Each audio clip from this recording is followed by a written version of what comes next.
I do believe that this conversation about hair being a standard of beauty does leave a lot of room for people to trivialize arguments. For people who might say, I feel like my hair is not valued within society, it leaves room for people to then say, well, hair is a preference, and if it's a preference, that means that people don't have to like your hair. And if they don't like it, then it's not the end-all be-all. But I'm here to lay down the edges. I'm weird.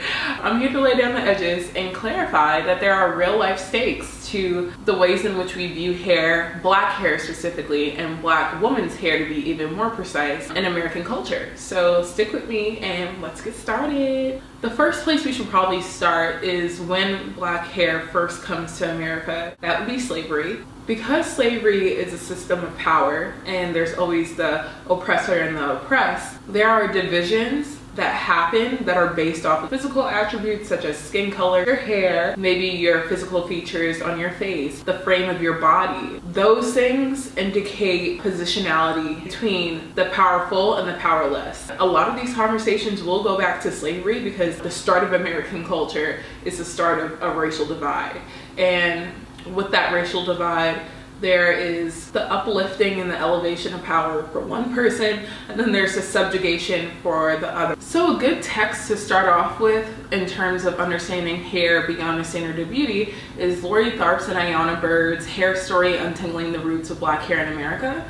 I can't believe I remember that full title so quickly, but here we are and we're living righteously. By the first page, they start out with saying that black hair scientifically and biologically tends to be kinkier, coilier, thicker, curlier. How many ways can I say curly? Because of the heat of the sun and how powerful the sun is in Africa, hair becomes that way in order to protect the scalp. They start going through a brief overview of how different cultures within Africa, within different countries, viewed hair and celebrated hair. You could understand the status, the class, the emotional state of someone through their hair and the way that they styled it. For people who kept their hair unkempt, their descriptor, it was a sign of madness, a sign of mental illness, or it was a sign of grieving. And so we already have all these attachments that we're imposing onto hair in Africa. So it's then interesting to think about ways in which people within the many countries of Africa are thinking about hair as a part of someone's identity. We then have this stark and abrupt transition between those living in Africa and those who are enslaved and brought to America. And the first thing that slave owners did was shave their captives' hair. And that was probably one of the most dishonorable things that they could have done, just because it was part of many people's identities. To not have access to that, it almost erases how identifiable you could be, which makes you more of a number rather than a person.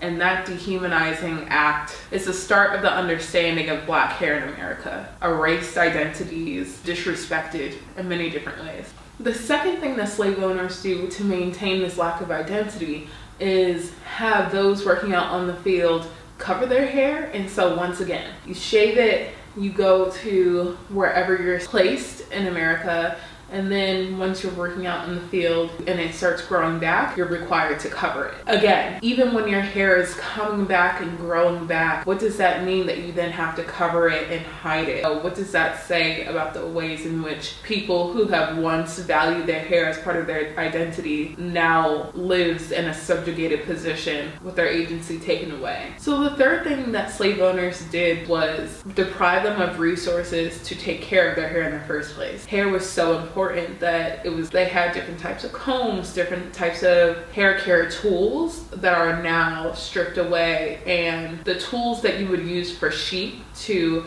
manipulate the wool and to manage wool or fleece is what slaves were left to use for their own hair care. And so that was really dangerous because it left a lot of head diseases like scalp diseases, ringworm, lice. A lot of people ended up suffering from hair loss, from really devastating discomfort with the scalp and with the hair. So being left to use tools that you would use on animals made this dehumanizing process even more stark and more visible, because then white people started understanding black people's hair as wool rather than hair. hair. And that definitely solidified animalistic impressions of Black people in America. YouTube, interestingly enough, has this evolution from being a video repository type site where like you just post your favorite videos about anything really. And now YouTube advertises itself as a broadcast yourself platform.